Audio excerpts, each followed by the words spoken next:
let's talk about who else loves a rerun right now, because woo, baby, two artists in particular have kind of gone through it lately, and I think are two exceptional examples of this, especially right now, current day. Let's talk about the Machine Gun Kelly of it all. Let's get into the music, the reason that you're here.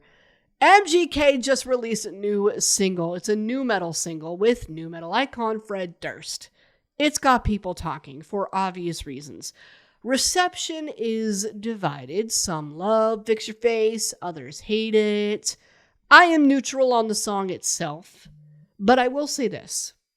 It is a smart move to release that track with a man who literally made nu metal a household name, if that's the direction that you're going with this. It does buy the credibility. Shout out to MGK for that. This is something that MGK understands very well. Let's take another example.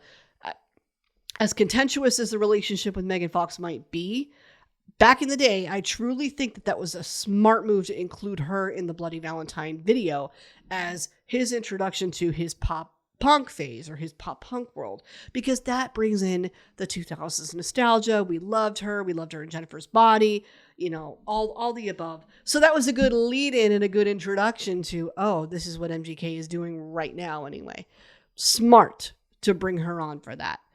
So he understands this concept. He understands the importance of relationship building. He understands how to choose who you align with depending on what your thought process is at the time and what your priorities are at the time. All makes sense. But the complaints about this man and this single that I have seen lately largely surround the career choices, the genre choices, to be more specific. I don't see a lot of like, Fix Your Face sucks, this track sucks necessarily, but I do see some struggling to grasp Machine Gun Kelly and what he's all about. Some are exhausted by the genre switching, which in a world where genre blending is normal and more common than it ever has been, I'm not sure why this is quite such a problem musically, to be honest with you, but what this tells me is that anybody who has these complaints probably has made it a personal issue. And what I mean by that is fans want to get to know MGK. They want a better, I'll say more intimate relationship with him.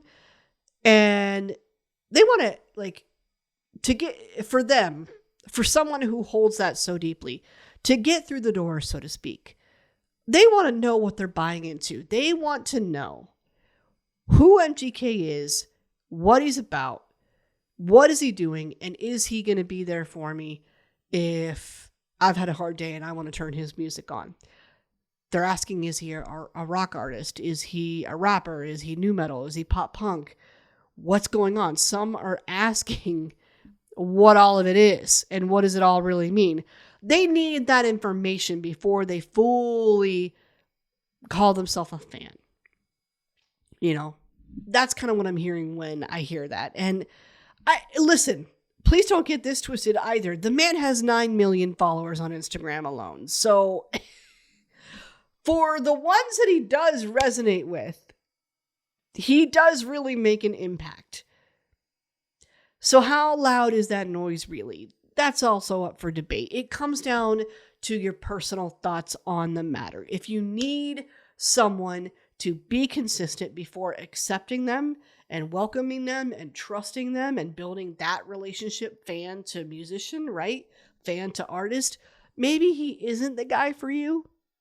Maybe you could do a reframe and saying, you know what, he's not consistent, but I know he's not consistent. So that at least that much I can buy into. Maybe you could look at it that way. But if you're open to some flexibility, he's probably your guy. Different side of the same coin. 3 sides of the same coin, for crying out loud, that I just brought up there. It depends on how you feel about it.